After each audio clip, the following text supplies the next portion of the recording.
The thing that's really, really worrying me at the moment is the world's leading scientist. I think he's got something like 14 professorships.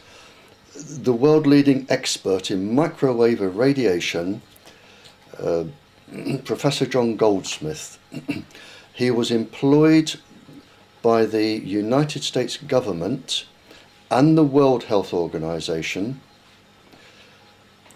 and a few other top health organizations to look into the effect of microwaves on the general population. One of his investigations that was published, and this stems from the Cold War, showed that at levels of microwaves lower than you would find in a school classroom would cause 47.7% stillbirth or miscarriage in the first 7 weeks of pregnancy in women. And this is all written in my report, the whole report. Now, subsequently, other universities doing their peer-reviewed research, published and peer-reviewed in scientific journals, they found that children, because of their electrical conductivity and the excess water in their bodies that adults don't have, they absorb more microwaves. And you can get an extra 20% more damage in children than adults. So we're looking at a minimum of 57.7% miscarriage, stillbirth, or genetically damaged children from the irradiation of the ovarian eggs in school children sitting in front of Wi-Fi for 25 hours a week. This alarmed me, and I started looking into this.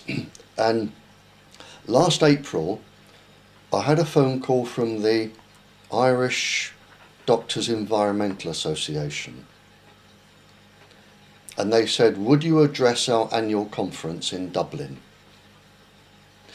And we want one specific thing that we want you to talk about. And only that. They said, don't go into anything else, don't go into Tetra, don't go into the effect on the planet, nothing at all, just this.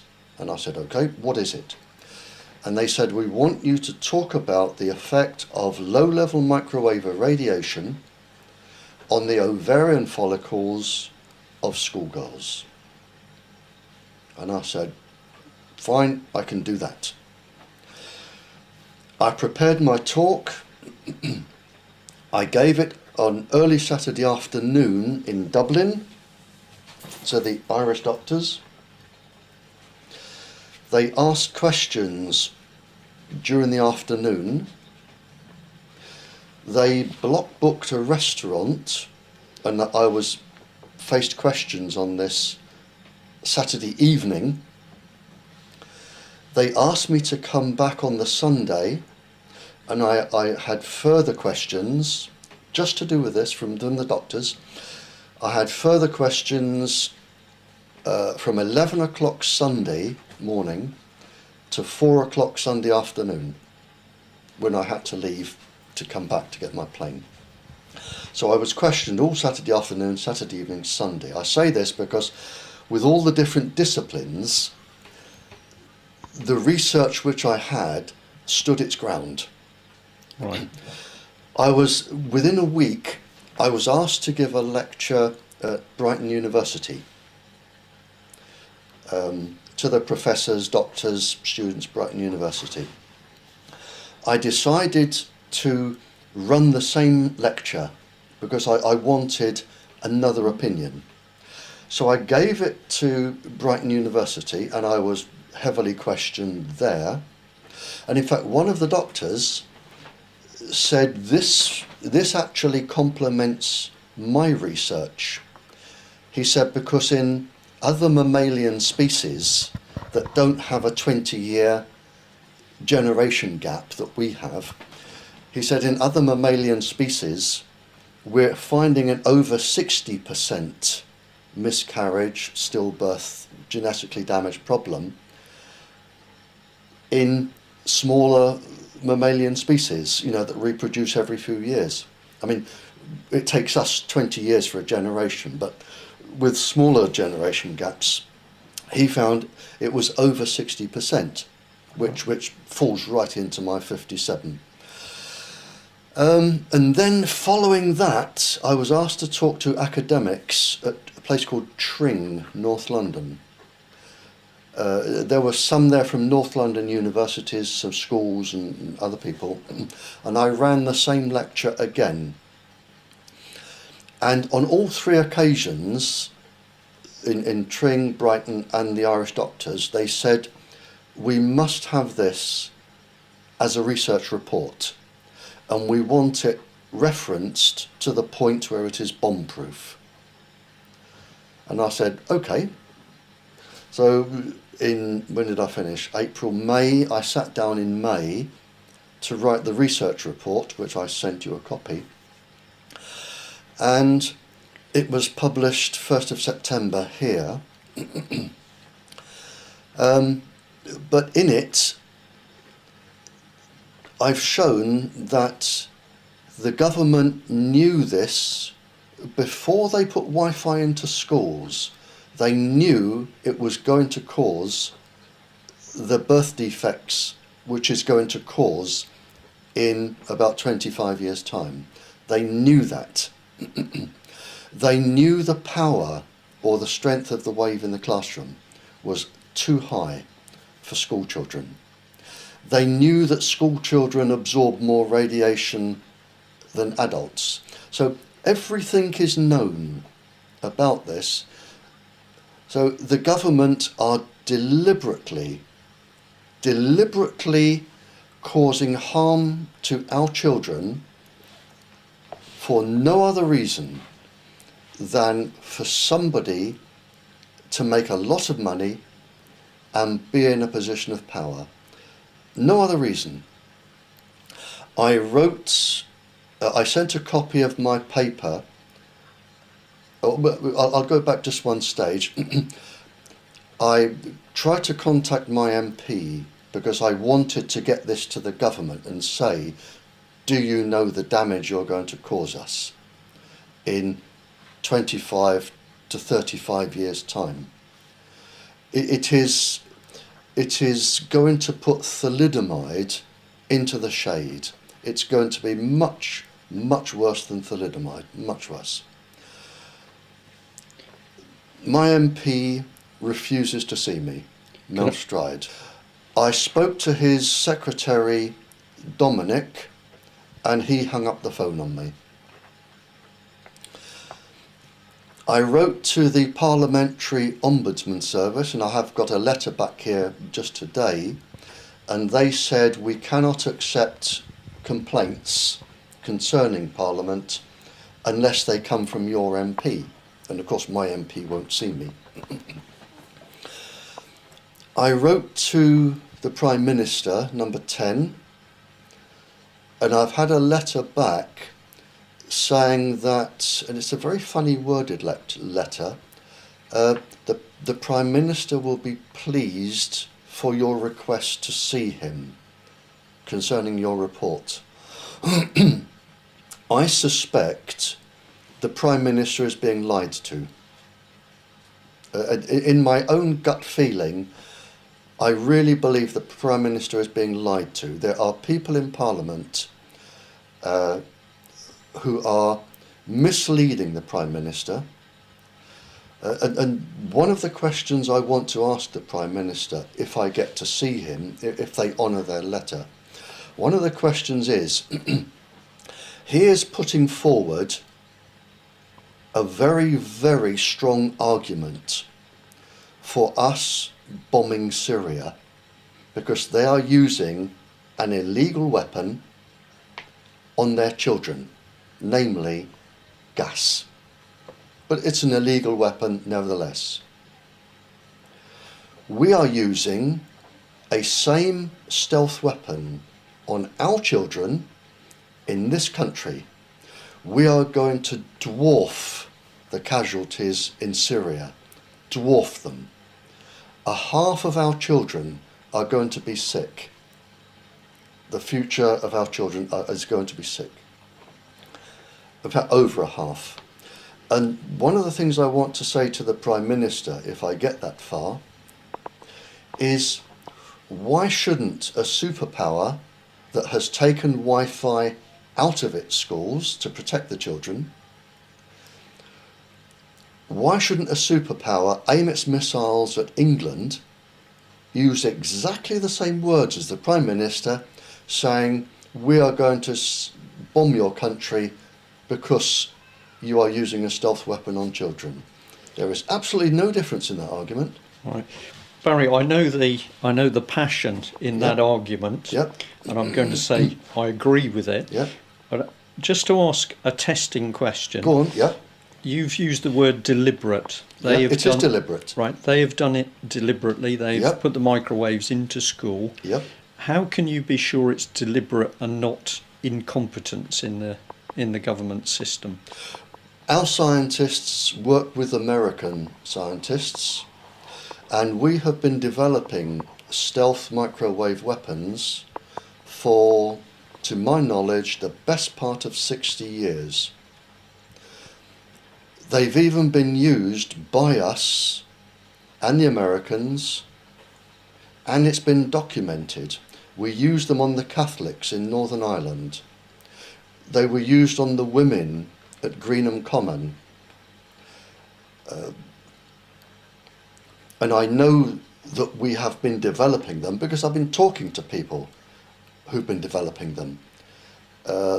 It is an incredibly what's the word I'm looking for? Successful and brilliant stealth weapon because it's undetectable.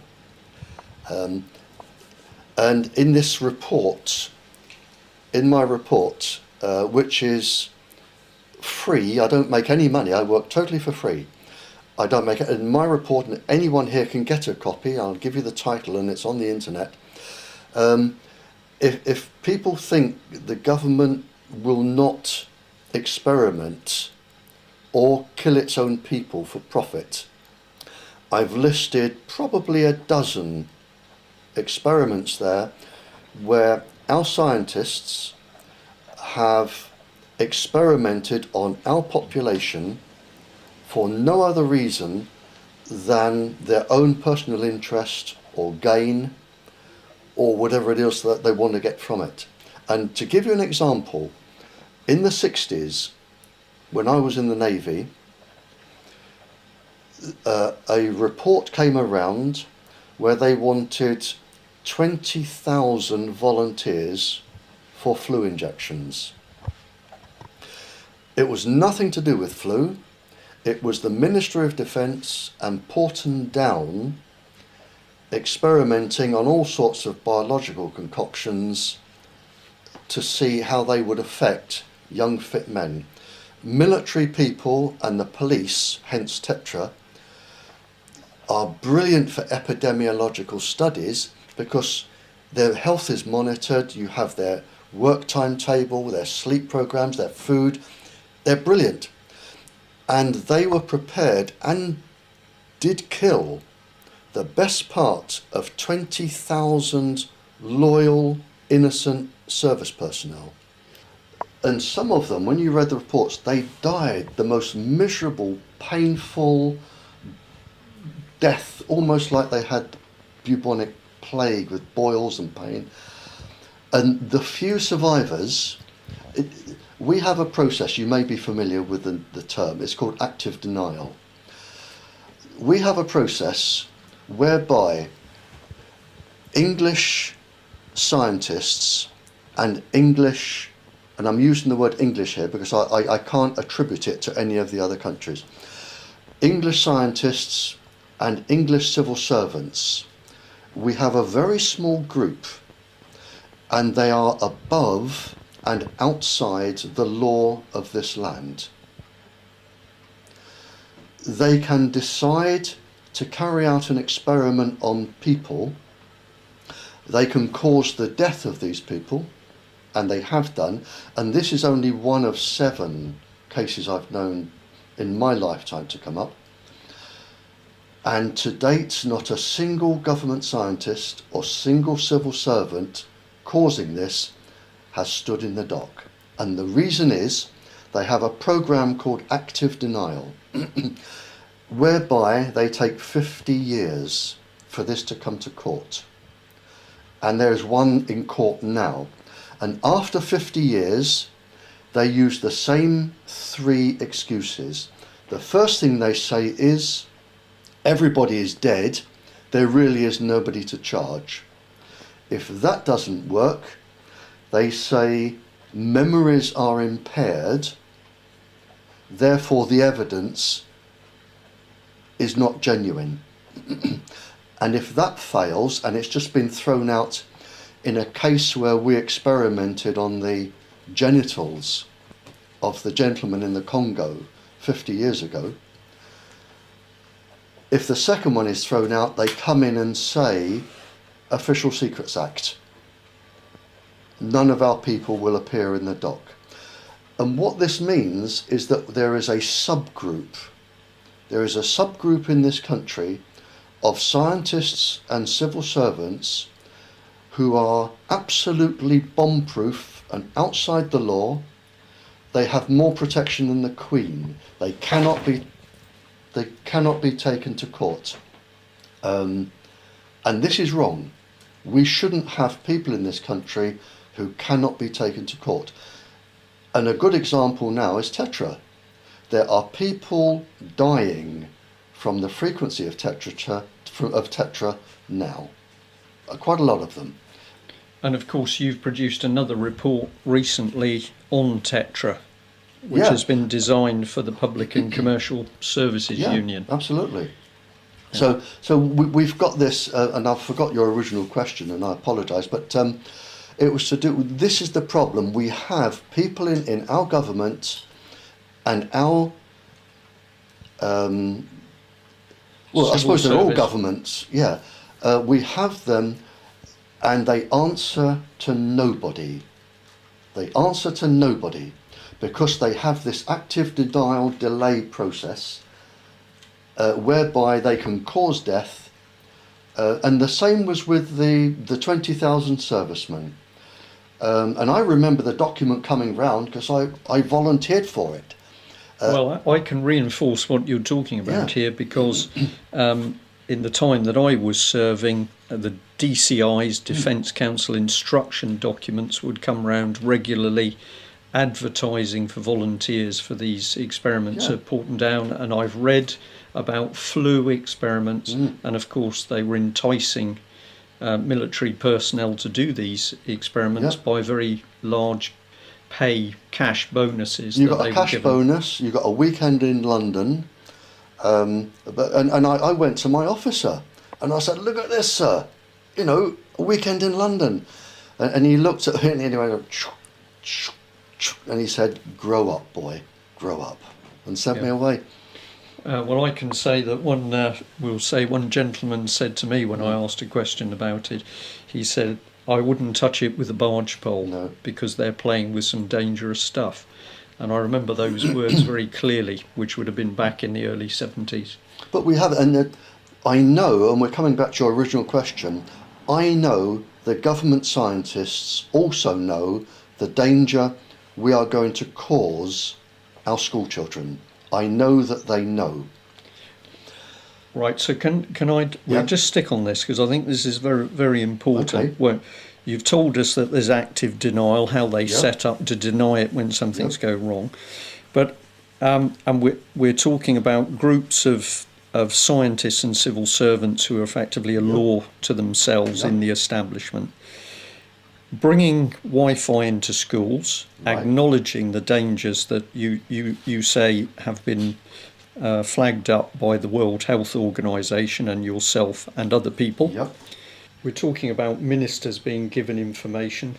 Does a person like Mr. Gove at the moment, does he actually know this information? Yeah, it goes higher than that.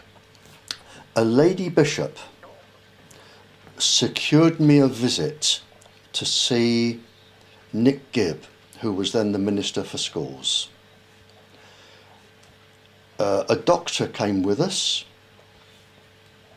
because she was alarmed at the effect Wi-Fi was going to have on her schoolgirl, her daughter. So I was there with a reverend lady and a doctor, and it may have even been another doctor. I think there were 2 doctors. And I put the proof in front of Nick Gibb. I put it in front of him on the desk. I said, we are going to cause 57.7% birth defects in the children being born from these school children. And I put it in front of him. He looked me straight in the eye and he said, I won't read it. Now, that's it. What was your response to that? Well, there is no response to that. He said, I won't read it. And then the reverend lady said, well, can we write you a letter at the end of this? I'll send you a letter. And he said, yes. And she wrote him a letter. I got a copy of the reply, and I've got it here. I got a copy of the reply, and in his reply he said, there is no conclusive evidence that microwaves cause harm. And that is a lie. It is a direct lie. Could we assume that in the meantime, from the time that you actually went to see him in person to the time he produced that reply, he had gone and taken advice from somebody within the government scientific world? Whoever is advising the ministers, they're probably saying, there are activists all over the country, they're saying this, they're saying that. Our scientists say there is no conclusive evidence, and in fact I've had a letter today because in Plymouth they want to Wi-Fi the whole city as one big block Wi-Fi. I sent a copy of this paper to the area medical officer, the professor. I know he didn't read it because of the letter that I got back was quoting something that was in there and he hadn't read it. And he said there is no conclusive evidence. He said there is no conclusive evidence, you can look at it, it's on my desk there, no conclusive evidence that microwaves are dangerous. There are, to my knowledge, 14 epidemiological studies proving microwaves cause cancer and other illnesses, birth defects. There are 8 High Court cases proving it. There are 19 other legal judgments, magistrates, mayors.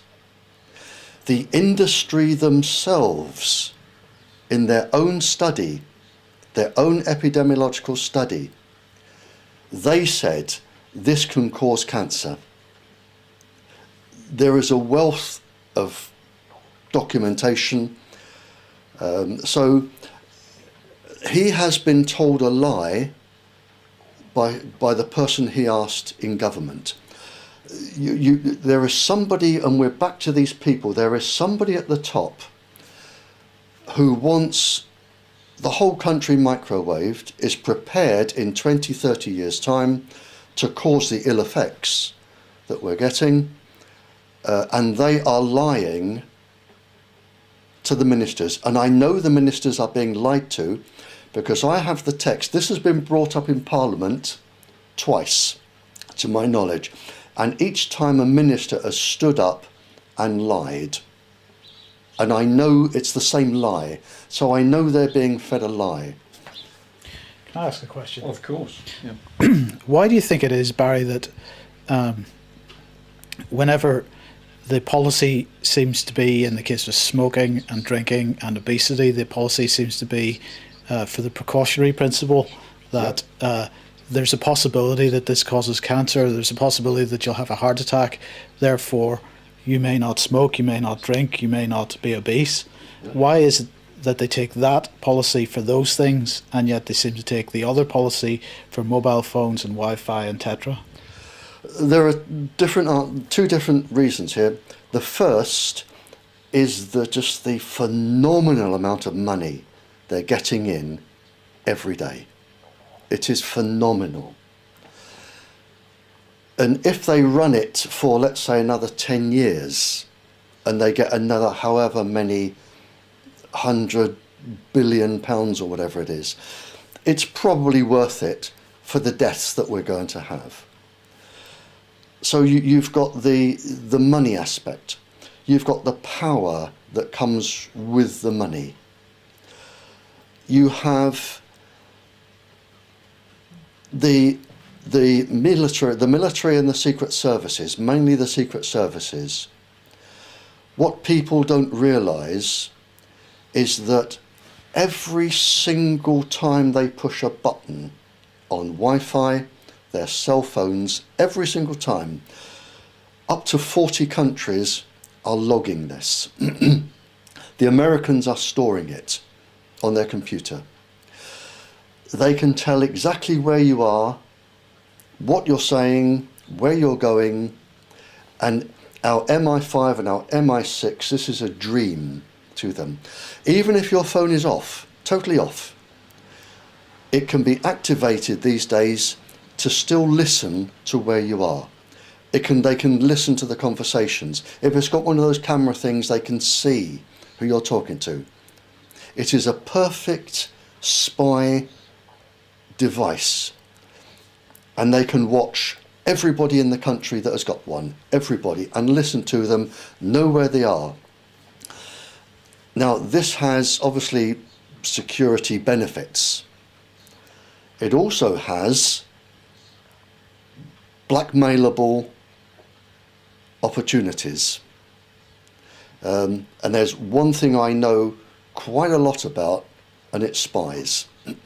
The chief weapon for a spy, either in this country or in another country, the chief weapon is blackmail. Always is blackmail. For instance, Navy officer. If, not you, sir, any Navy officer, if you were doing something that you really shouldn't be doing, little boys, little girls, gambling, drugs, anything, doesn't matter what it is. If you carry a cell phone, even if it's off, I know where you are, what you're doing, what you're saying. I know everything about you. I can come to you and say, this is what we've got on you. And this is how they work. This is what we've got on you. Now, you have a choice. You can go to jail. We can bring total destruction to your family. Your children will have to leave university. Your wife will divorce you. You will lose your house. Everything will fall apart. Or you can stay in your job. And we want you to do just one thing, and one thing only, and then we will never bother you again. This is an application for a passport. You will say that you have known this person since they were 5 years old, whatever. They are a good upstanding citizen. They are a British citizen. You will sign their passport or their birth certificate. After you've thought about it for a few seconds, most people will sign. And they say, thank you very much, goodbye, Navy officer. That is a passport or a birth certificate or something that will get another foreign agent into the country with a British identity. And this is how they do it. And they, in the Cold War, they were doing it at one a day in the UK. One a day were coming in. They all had birth certificates, they all had passports, they all had job references. And it may be that when you leave the Navy and you get your own job, they will come back to you and say, you will employ this person.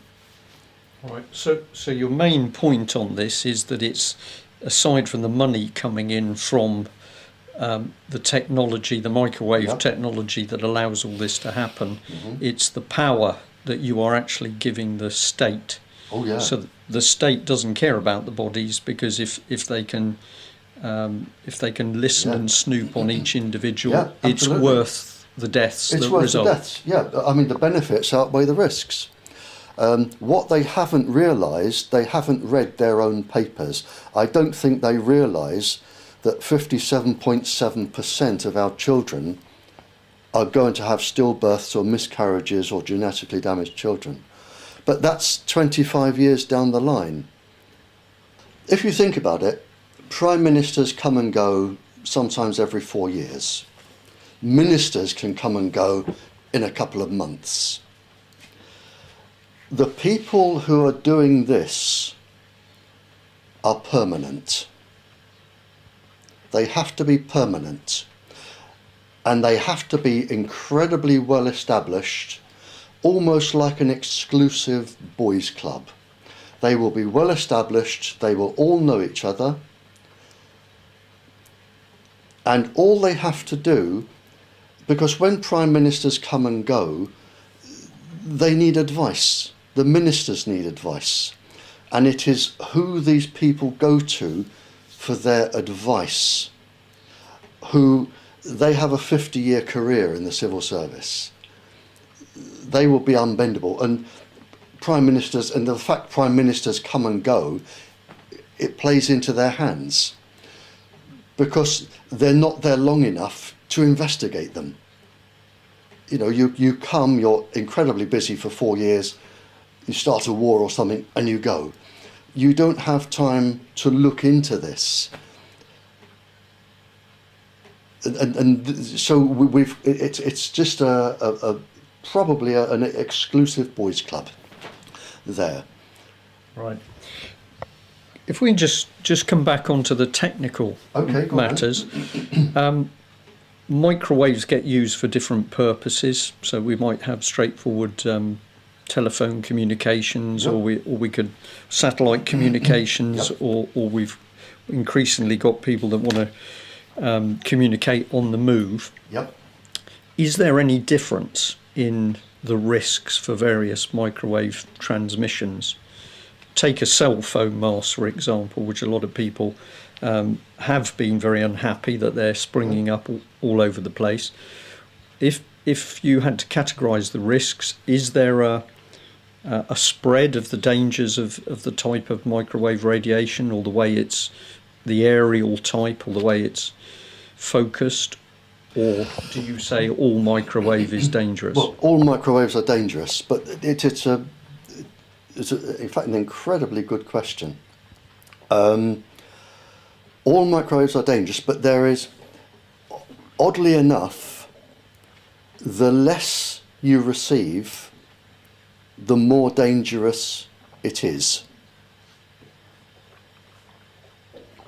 That's a very interesting answer. Yeah. Can you explain that a bit Yep. more? Because you and I, we have defense systems in our body.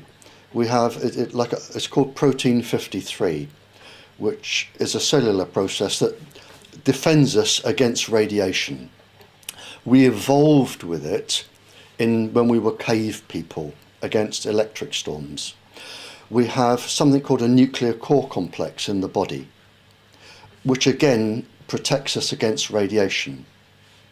We have antioxidants in the body that will protect us from harm caused by radiation.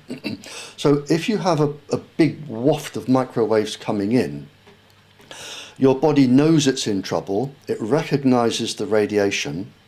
You have special cells in the side of your eye, glial cells in the side of the eye, which also detect radiation and can affect other parts of the body.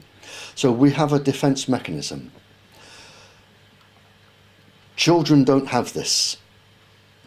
And if you have a low level of radiation, even for adults, it comes in below the level that activates the body's defense mechanism. So it's like coming in under the radar. So the microwaves at low level, they come in, they build up very, very, very slowly, but with, like all methods of absorption with radiation, with all parts of the electromagnetic spectrum, doses are accumulative. It's like sunbathing on a cloudy day. You can still get burned, it just takes longer.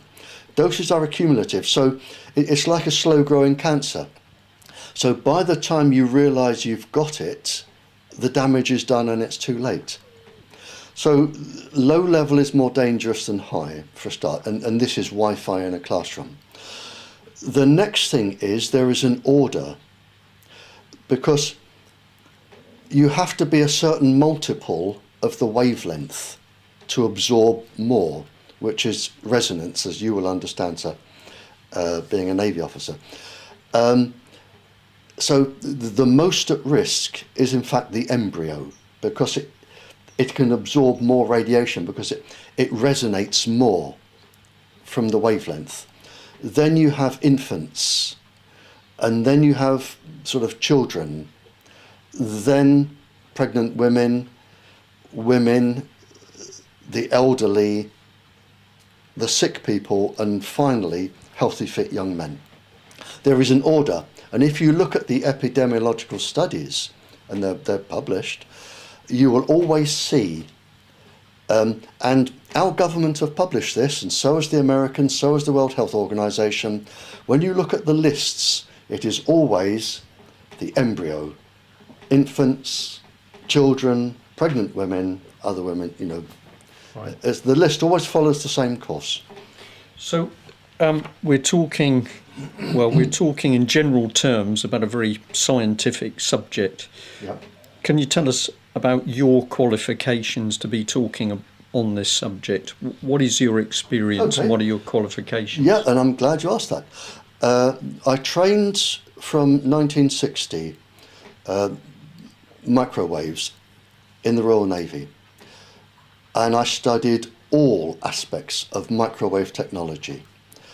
Radar, it was used as later on booby traps, because I was a diver and all divers do bomb disposal. Booby traps in mines.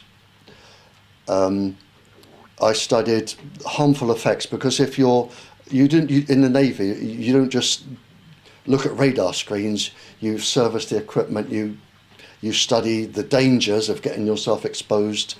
So I did all microwaves. I have a degree from Exeter University in physics. I studied nuclear and atomic physics for my final years, and for my dissertation I looked at the absorption of electromagnetic waves, and I looked at the very end of the microwave absorption spectrum into the infrared. I wanted to see that when you got to the end of the microwave frequency, would you still absorb it?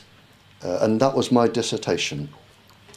I have another degree, an honours degree, from the Council for National Academic Awards, where I studied thinking processes and environmental influences on thinking processes. I have my teaching diploma from the Home Office in human physiology. I taught down here. I taught advanced physics in the sixth form, just down the road here at Ashburton, South Devon College. Is it South Dartmoor College? I taught advanced physics, both theoretical and practical, there. I was commissioned by the Police Federation to write the Tetra report, and the subsequent union to write the other report. In fact, I technically, no one's actually ever left me alone. I've been in microwaves now since I first took my 3 library books out in 1959 to get past my first Navy exam. So I've really been in it since 1959, talking to scientists and travelling the world, talking about this. Since 1959, I haven't really let up. Okay. And you've already told us about those earlier seminars in Dublin when, of course, people were questioning you for many hours on the subjects and on your findings. So obviously, your responses were keeping those people fully engaged. Yeah. I've been questioned all over the world by government scientists, governments, royalty, right around the world. And I've had one question, and it's in my paper. I've had one question when I go to countries, and I'm not showing off here, I am invariably on television, invariably on the radio, and sometimes I'm on the radio before I even get to the country.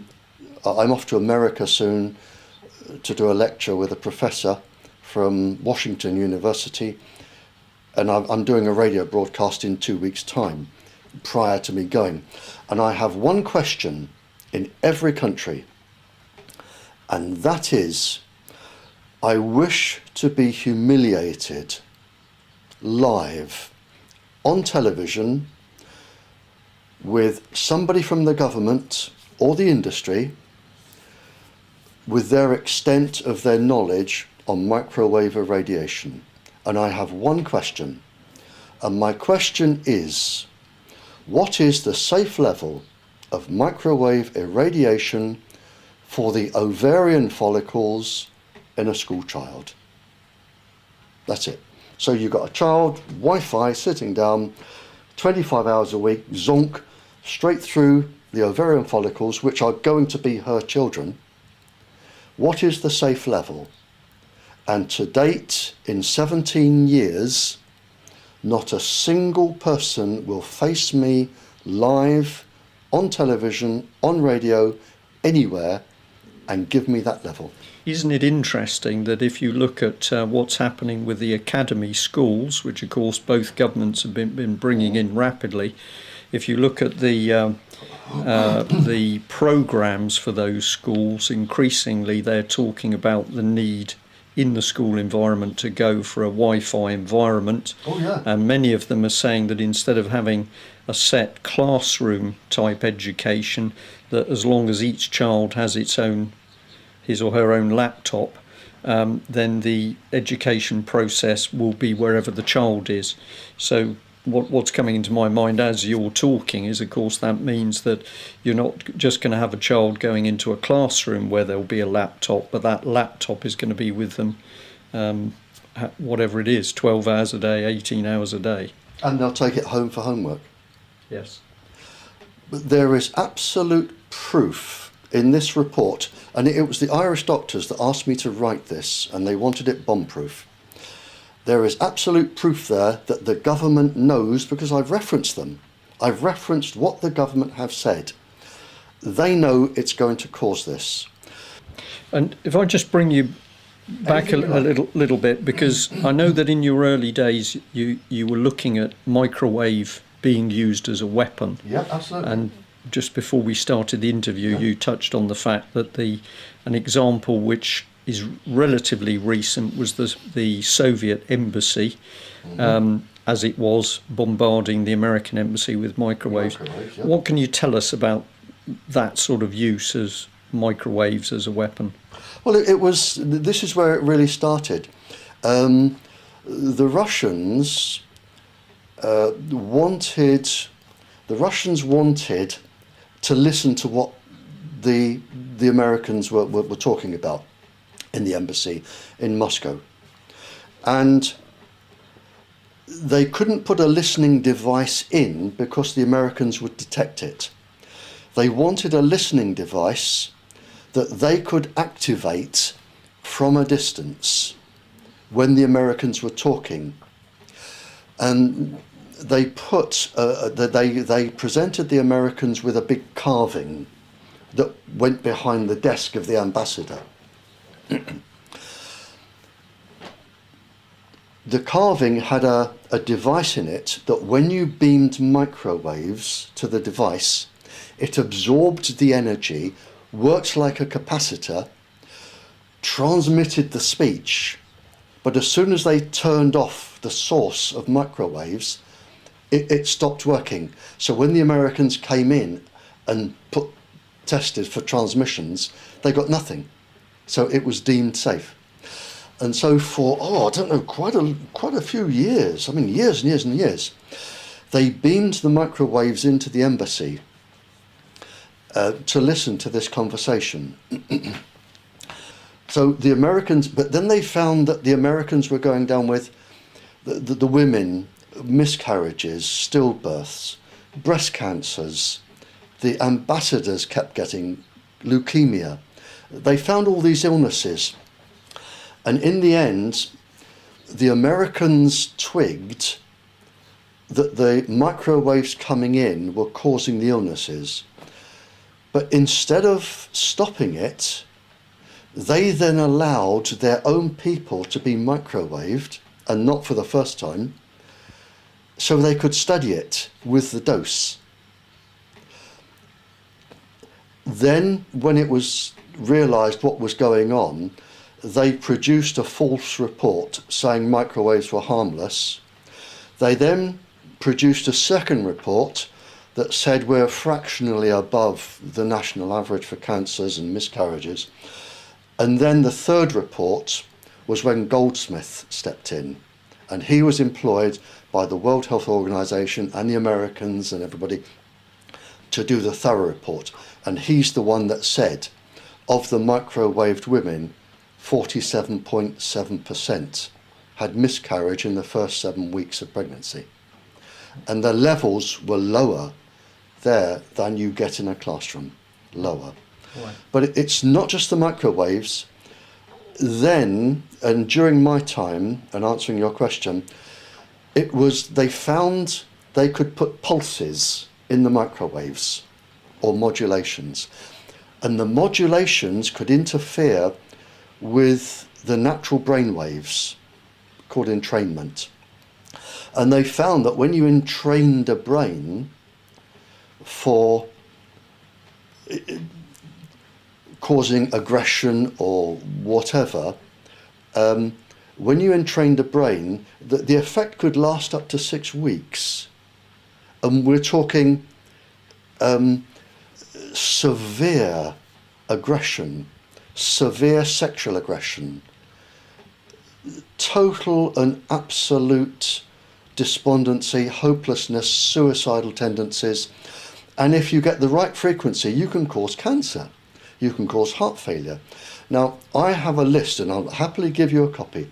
I have a list of, from what I gathered from spies, and I didn't deliberately keep it, I just suddenly realised I had it one day when I was asked to do Tetra, because Tetra is using a known weapons frequency, which is what I put in my report. I said, you can't use this, it's a known weapons frequency, and it causes, among other things, aggression, but it can cause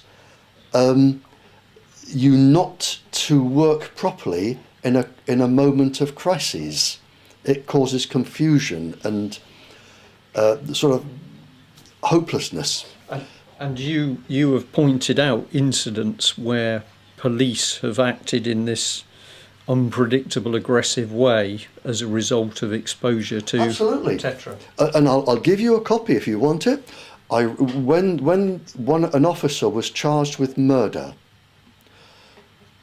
I wrote to the High Court judge, I wrote to the government, they wouldn't have nothing to do with it, wouldn't have anything to do with it. I wrote to the High Court judge and I said, I'm being blocked by the government. And I'll give you a copy of the letter, and I've said, this is the frequency, this is what it is known to cause. The officer was exceeded the safe level of this pulse frequency. He was entrained. And this should be used in the officer's defence. And I sent the letter to the judge. I had a letter back from his solicitor saying, would you please send us the documents? I sent the documents and the proof to the solicitor. I had a letter back saying, thank you very much, we are passing this to council. And then the weirdest thing happened. He was found not guilty before I could be called to give evidence. I've got two questions really to end up Anything on. you like. You are sitting on the evidence Yep. of the dangers of microwave, but you're also pointing to many other people, including Mr. Goldsmith. Yep. What would you like to see happen with that evidence? Where would you like to see it go? What effect would you like to see from the evidence? I would like a judicial inquiry, is what I would really love in my list of wishes. I would love a judicial inquiry where people can be called, government scientists can be called, the civil servants, the advisors can be called, who are saying this is safe. I would like a judicial inquiry where if you go there and you lie, you are in contempt, myself included, and you go to jail. That is what we need. I would like to talk to somebody in government who has the power to break through this, what I call liars. I would like somebody in power to get hold of these liars and say, because they are manipulating government, without a shadow of a doubt. We have a stream of liars somewhere, and they go through governments. And they know exactly how to handle the governments, they know exactly what to tell the ministers, exactly how to defend themselves. It's under the Official Secrets Act. You can't tell them this, you can't tell them that. You have this upper government who control government. We want somebody who can penetrate those. And they need to be exposed because they are running the country, not the people we elect. Right. They are running the people who we ask to run the country. So I would like that. But I would like some sort of judicial hearing is what I really want. I mean, I would like to see the Prime Minister for more than 10 minutes before somebody rushes in and say, urgent phone call, Prime Minister, and he says, thank you very much, goodbye. I would like to talk to the Prime Minister like I can talk to you for an hour. And I can say, you are being lied to. Here is the proof. I've got it. You are being lied to. This is your watch. And where Blair is going to be known for nothing else, whatever good he did, he's going to be known for nothing else but weapons of mass destruction. Here, he's going to be known for passing out Wi-Fi and causing, according to his people, 57.7% of miscarriages, birth defects, stuff like that. That is what he's going to be known for. Right. Okay, my last question is, knowing the risks that you've been outlining now, how can we protect ourselves as adults, and in particular, how can we protect our children? You can't. As long as these people are saying, the letter I've got here now from the professor, medical officer of Plymouth, I sent him all the evidence.